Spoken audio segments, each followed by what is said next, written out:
I saw him plain as anything. He was looking in our bedroom window and yawning.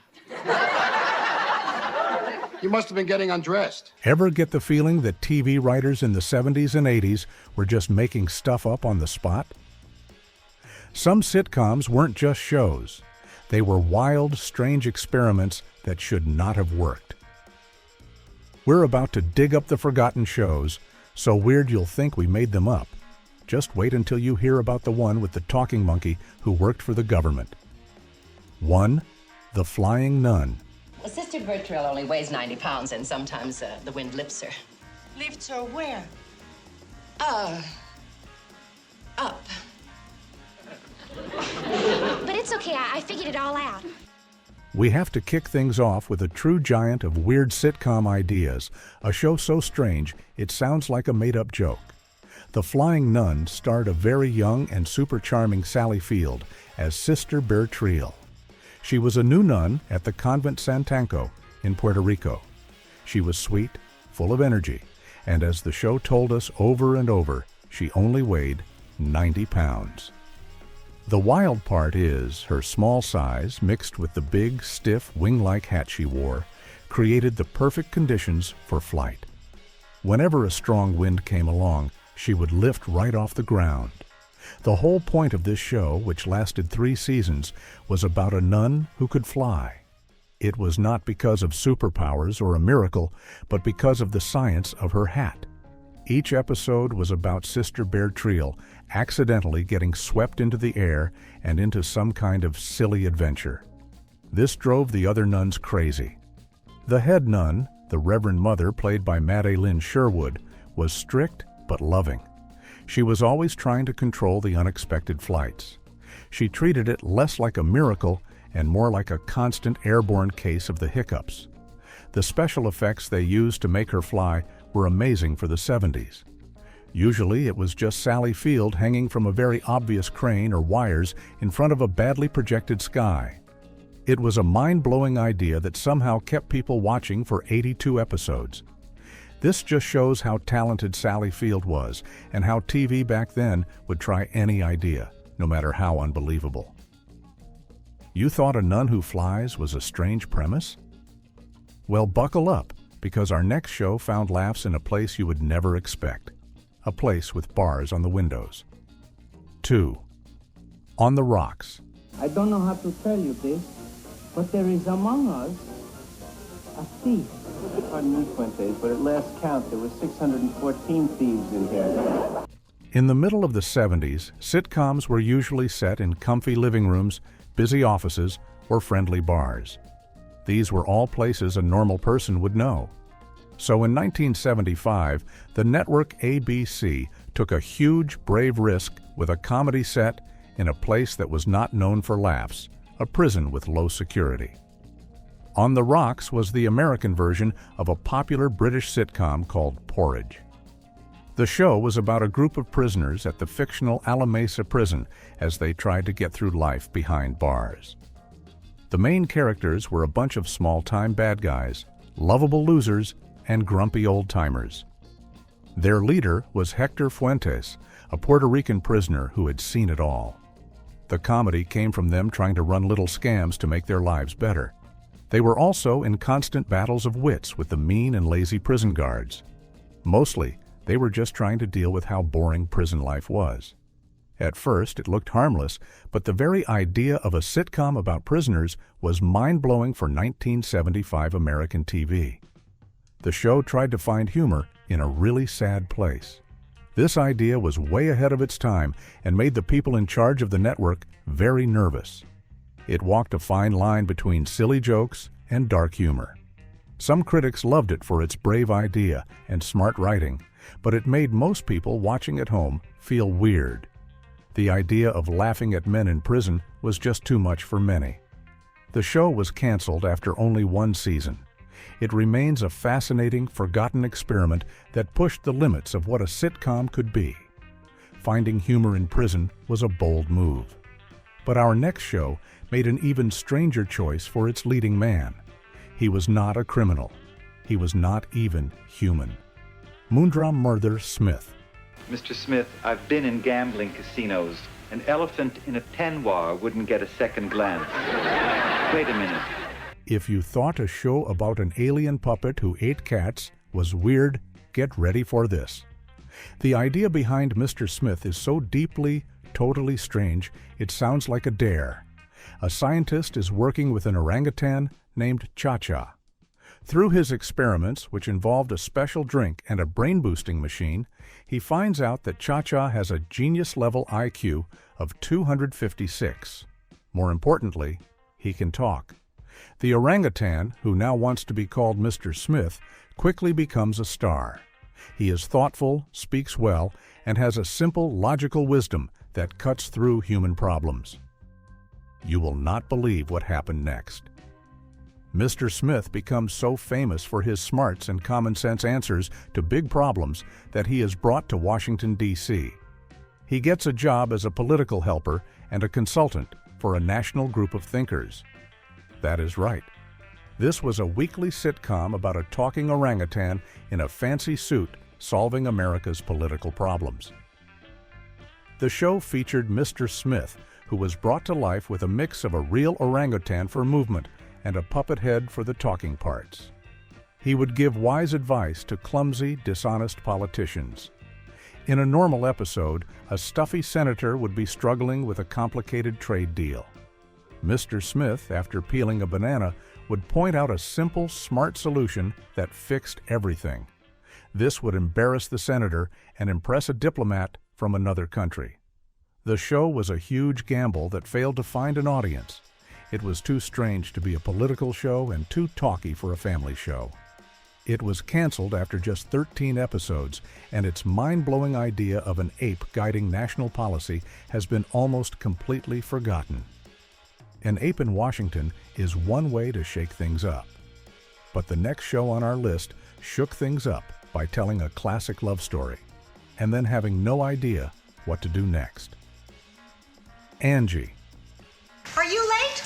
I didn't even notice the time. That's true. She was too busy watching the doors. On the surface, Angie had a classic, charming idea that seemed like it was going to be a big success. It was a Cinderella story for the disco years. Angie Falco, a waitress from a working-class neighborhood in Philadelphia with a loud, loving Italian-American family, meets a handsome, rich doctor named Brad Benson. They fall in love, and in the very first episode, they get married. The show was made by the famous Gary Marshall and starred Donna Pesco, who was a huge star after her role in the movie Saturday Night Fever. It seemed like a guaranteed hit that would last for years. And then something totally unexpected happened. It was a huge hit. Angie started in the middle of the TV season and was instantly one of the most watched shows of the year. The chemistry between the main actors was fantastic. Audiences loved the comedy of Angie's loud family trying to get along with Brad's stuffy, super rich world. The mind-blowing part of this story is not the idea of the show, but how it collapsed so fast. Just when it all seemed figured out, everything changed in one moment. The show's whole point, the conflict between two people from different worlds, was basically over the moment they got married. The writers had nowhere to go. After a huge first season, the ratings for the second season dropped completely as the newness wore off. Audiences lost interest almost overnight. The show was quickly canceled. It became a mind-blowing example of a show that was too successful, too quickly, for its own good. It burned through its entire idea before the first season was even finished. That show ran out of steam fast, but our next show tried to make fun of one of television's oldest and most serious genres. It put on a cowboy hat and started telling jokes. 5. Best of the West. Could you move your hand?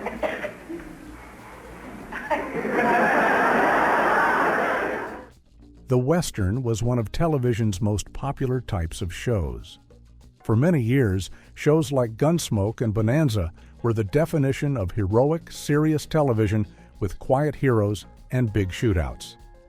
So, in 1981, creating a weekly sitcom that was a direct, goofy parody of the Western was a truly mind-blowing idea.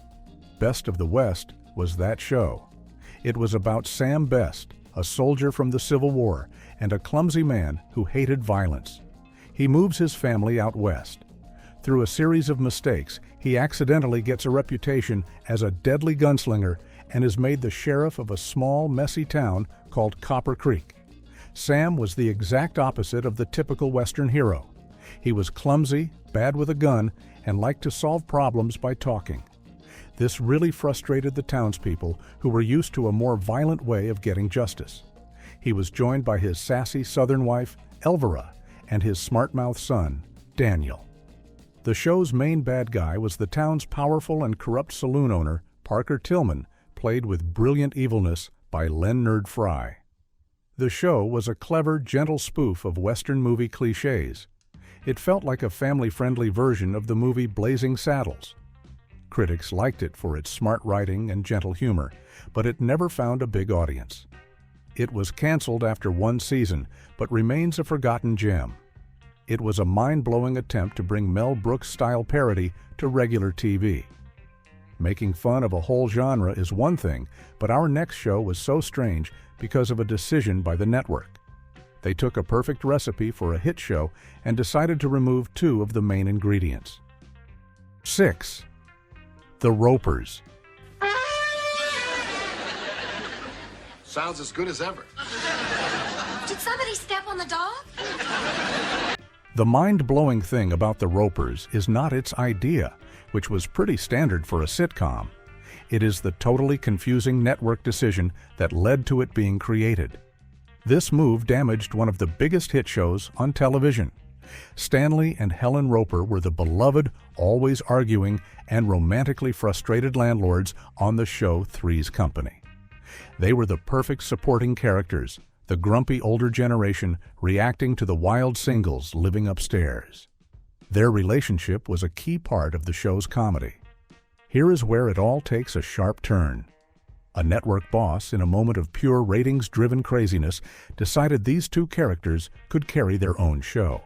So they were spun off into a new series where they sold their apartment building and moved to a fancy, rich neighborhood. The whole show was about their working-class ways clashing with their snobby new neighbors. The problem was, it was supposed to be easy until it was not. Separated from Jack, Janet, and Chrissy, the Ropers were just a sad, bickering couple. Their one joke, which was hilarious in small bits, became sad and repetitive as the focus of a whole show. The series was a ratings failure and was canceled after 2 seasons. The truly mind-blowing part is that the network took 2 key ingredients out of a hit show. This weakened the original show and created a flop in the process. It was a huge miscalculation that fans of Three's Company still talk about today. That was a bad idea from the start. But the next show on our list had an idea so bizarre and ahead of its time, you will not believe it was made in the 1960s. It involves a male model with a big secret. 7. The Ugliest Girl in Town. Why should just Tim be married? Why not Timmy too? After all, she's a lovely girl with a charming personality. Thanks for the flattery, buddy, but I'm really not in the mood for it now. We are dipping back into the late 60s for this one because its idea is so uniquely mind-blowing and so far ahead of its time. Its strange gender-bending concept feels like a lost 80s comedy. The show is about a Hollywood talent agent who sees a photo of a hippie with shaggy hair in a London magazine. He becomes convinced that this person is the perfect new girl to be the next big female fashion model. The wild part is, the hippie is a man named Timothy. The agent saw the photo right after Timothy got caught in a rainstorm, which made his hair look long and feminine. Desperate for money so he can move to Hollywood to be with his actress girlfriend, Timothy agrees to the plan. He puts on a wig, a short dress, calls himself Timmy, and somehow becomes the hottest fashion model in the world. The entire series was about his panicked attempts to keep his true gender a secret from the public, the modeling agency, and even his own girlfriend. She just thought Timmy was her boyfriend's strangely attractive sister. The show was a one-joke idea that was both confusing and very uncomfortable for the time. It was a weird, progressive comedy that audiences in 1968 were absolutely not ready for. It was canceled after one season and has been almost completely wiped from television history. It was a truly mind-blowing concept that was just too strange for its time. A man pretending to be a woman was too strange for the 60s. But what about a man and a woman who suddenly find themselves in each other's bodies? Our next show tried to turn a movie idea into a weekly series with disastrous results. 8. Turnabout. The body swap comedy was a popular movie idea, giving us classics like Freaky Friday. It is a great idea for a 90-minute story where the shock and newness can carry the plot. So, in 1979, the network NBC decided to take that big idea and stretch it out into a weekly sitcom. In Turnabout, a rich, arguing married couple, Sam and Penny, magically switch bodies. This happens after they touch a strange statue in their living room. Sam, a grumpy sports writer, suddenly finds himself in his wife's body, played by Sharon Gless. He has to deal with her important job as a cosmetics company boss. Penny finds herself in her husband's body, trying to handle the macho world of sports writing. The first episode was funny enough. It used all the predictable but good jokes about a man trying to put on makeup or a woman trying to use a men's restroom. But nobody saw this coming. The show had absolutely nowhere to go after that. The newness of the idea wore off almost right away. As a weekly series, it was a creative dead end. How many weeks can you watch the same two characters complain about being in each other's bodies before it gets boring? The writers ran out of ideas almost instantly. The plots became more and more desperate and made no sense. The show was canceled after just 7 episodes. It was a fascinating and mind-blowing failure that proved some ideas have a very, very short life and are best left for the movies. Some ideas are just too thin for a whole series. Our next show had a simple, spooky idea, but it created a huge problem for its main character, making him look crazy to everyone around him. 9. Jennifer Slept Here. You got some nerve, lady. I got a plane to catch and I need my clothing. Anything you say. The 80s were obsessed with family comedies that mixed normal life with supernatural stuff, and this one is a perfect example.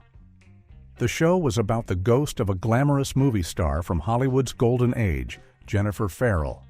She was played by the lively Ann Gillian. After she passed away in a tragic way, her friendly ghost decides to stick around and haunt her old mansion in Beverly Hills. A new family, the Elliots, moves in from New York with no idea that their new home comes with a ghost for a roommate. It all boils down to this one twist, which was the show's entire engine and a huge flaw. For reasons that were never explained by ghost rules, only the family's awkward teenage son, Joey, can see and hear Jennifer's ghost. This set up a predictable but weird situation every week. Joey would have a classic teenage problem, like a bully at school or trouble talking to a girl. Jennifer would use her ghostly powers, like walking through walls or making things float, to help him. Of course, this meant that to everyone else in his family and at school, Joey was just a weirdo talking to himself. He was reacting to invisible things and seemed to be making objects move on their own. The mind-blowing part is imagining the meeting where they pitched a show where the main character looks totally insane to every other character for the entire series. It was a harmless, fluffy sitcom, but its main idea was so strange and limiting that it was canceled after one season. A ghost only a teenager can see is one thing. But what if one of the most powerful wizards in all of history was hiding out in modern times as a regular guy? Our next show proves that no legend was safe from becoming an 80s sitcom. 10. Mr. Merlin. They look like pink Alka-Seltzer. And relief is just a swallow away. The legend of King Arthur and the Knights of the Round Table is epic, timeless, and serious. It is a story of bravery, betrayal, and magic. So, of course, in 1981, CBS decided to take one of its main characters and turn him into a goofy sitcom character. In Mr. Merlin, the legendary wizard, Merlin is still alive after hundreds of years. He is now living a quiet life in modern-day San Francisco, running a car repair shop under the name Max Merlin. He is getting tired of living forever and needs to pass on his magical powers to someone new before he can finally retire. He finds his student in Zach, a completely average, slightly clumsy teenager who stumbles into his shop. The show was basically The Sorcerer's Apprentice mixed with a high school comedy. Each week, Zach would have a normal teenage problem, like a test he did not study for or a car he wanted to buy. He would try to solve it with a spell he was not ready to use. The magic would always backfire in a funny way, like making a car shrink to the size of a toy. Then Merlin would have to step in, roll his eyes with the frustration of a 1,500-year-old man who has seen it all, and clean up the mess. The mind-blowing idea of turning one of literature's most powerful wizards into a tired mechanic and mentor to a goofy teen was pure 80s gold. The show was charming, thanks to the wonderful Barnard Hughes as Merlin, but its repetitive story led to it being canceled after just one season. A wizard running a garage is pretty wild, but our next show took things even further. It was about a teenager who wasn't just dealing with homework and high school dances. He was also an alien prince from another planet. 11. The Powers of Matthew Starr. This show was a mind-blowing mix of a high school drama, a sci-fi adventure, and a comedy about being in a strange new place. It was a perfect storm of 80s TV ideas. The premise was this. Matthew Starr is an alien prince from the far-off planet Quadris. After his home world was taken over by bad aliens, he was sent to Earth as a young boy. He was raised in secret by his guardian, Walt, until his amazing powers fully developed. Now he is a teenager named Matthew, trying to get through the horrors of American high school. At the same time, he is also training to one day return to Quadris and lead a fight to free his people. No pressure, though. He had a whole list of powers, including moving things with his mind, sending his spirit out of his body, and changing objects from one thing to another. His guardian on Earth, Walt, had to teach him how to use these powers to fight evil. So, one minute, Matthew would be dealing with a surprise quiz in history class or trying to ask a girl to the prom. The next minute, he would be lifting a car with his mind or fighting an alien bad guy disguised as a substitute teacher. The show was a wild mix of styles that never quite figured out what it wanted to be.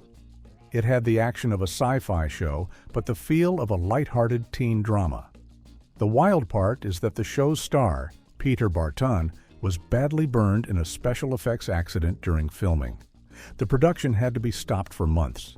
It is a forgotten gem from a time when a show about an alien prince going to a pep rally seemed like a totally reasonable idea for TV. An alien in high school is a strange mix.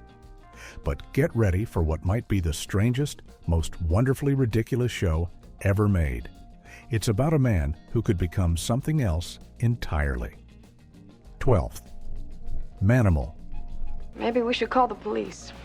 I thought we were the police. While it was not exactly a sitcom, the idea of Manimal is so deeply and hilariously mind-blowing that it has to be on this list. It represents the absolute top of 80s high-concept craziness. It was a show so ridiculous, it has become a beloved legend. The show's opening narration explains it all with total seriousness.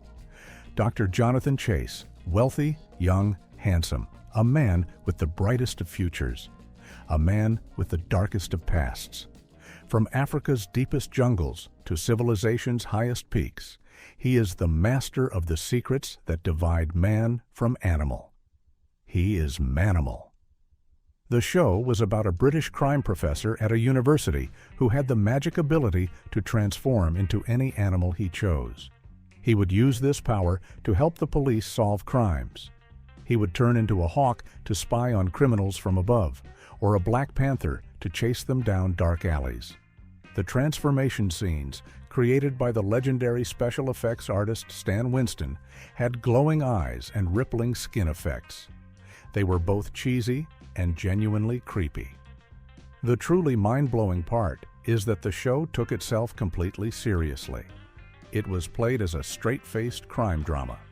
The concept was so totally ridiculous that the show became a legendary flop. It was canceled after only 8 episodes. Its legacy is that of one of the most wonderfully bizarre TV shows ever made. It is a punchline that perfectly captures the anything-goes attitude of 80s television. A man who turns into animals is peak 80s weirdness. But in the very same year, the same network gave us another hero who wasn't quite human, a hero made of pure light and computer code. 13th. Ottoman Airing. There was that judge in Fort Worth, the late Honorable Homer Banks. Don't look so shocked. Whatever Billy Trusters wants. In the same year and on the same network as Manimal, Ottoman was another mind-blowing, high-concept action show with a funny tone. It was a direct and obvious attempt to make money from the amazing visual success of the Disney movie Tron. The premise was this: Walter Nebuchar is a nerdy, shy police department computer programmer who is always ignored by his bosses. One night, he creates an advanced computer program that generates a crime-fighting hologram named Ottoman. This hologram can leave the computer world and exist in the real world. Ottoman was basically a living video game character. He was pure energy, dressed in a glowing suit with circuit lines that looked like it came straight from the Tron movie. He was joined by Cursor, a floating, sparkling dot of light that could draw objects into existence. If they needed a car, Cursor would draw a glowing Lamborghini called the Autocar that could make impossible 90-degree turns. If they needed a helicopter, Cursor would draw one. The show was a visual treat of early computer graphics and glowing blue light effects. It was goofy, it was colorful, and its idea was a pure 80s video game fantasy brought to life. Like its partner Manimal, it was too strange and expensive to last and was canceled after 13 episodes. But it remains a beloved cult classic for its pure, creative weirdness. A Man Made of Light is hard to forget. But our next show is forgotten for a totally different reason. The show itself was normal, but the cast was so full of future superstars, it is mind-blowing that nobody remembers it. 14. It Takes Two. Andy, what happened? A bomb go off in your shorts? No, we're getting ready to audition. I trust neatness doesn't count. The idea of this sitcom was, on the surface, very normal and even modern for its time. It was a family comedy about a couple in Chicago who both had jobs. They were trying to balance their busy careers and their 2 teenage kids. The husband, Dr. Sam Stratford, was a successful surgeon. The wife, Molly, was a smart lawyer who had just become an assistant district attorney. The show explored the then modern idea of a superwoman trying to have it all, balancing a powerful career with family life. It was created by Susan Harris, the same writer behind the famous show Soap. The mind-blowing part of this show is not the idea, it is the cast. This completely forgotten sitcom, which ran for only 1 season, starred a nearly unbelievable group of past and future stars. The dad was played by Richard Crenna, who was Colonel Trotman from the Rambo movies. The mom was played by Oscar and Emmy winner Patty Duke. And who played their 2 teenage children? A young Helen Hunt, who would go on to win an Oscar for the movie As Good as It Gets and star in the hit sitcom Mad About You. And a young Anthony Edwards, who would become a famous star as Dr. Mark Green on the huge medical drama ER. The fact that a show with that much pure talent in its main cast could be made, aired for 22 episodes, and then almost completely disappear from our collective memory is, in its own way, one of the most mind-blowing stories on this list. A show full of future stars that vanished is strange. But our final show is a similar story. It was a total flop that almost no one saw, but it was written by and starred a group of people who would go on to become absolute legends of comedy. 15. The Last Resort. What are you guys doing? Do you mind? We're doing a little necking here. Oh, I don't mind at all. I'd like to watch. This is another show where the idea is not as important as the mind-blowing cast of future comedy legends who were part of this early career failure. The Last Resort was a chaotic sitcom about a group of college students working a summer job at a messy, rundown resort hotel. The comedy was supposed to come from their interactions with the hotel's weird guests and their own silly attempts to avoid doing any real work.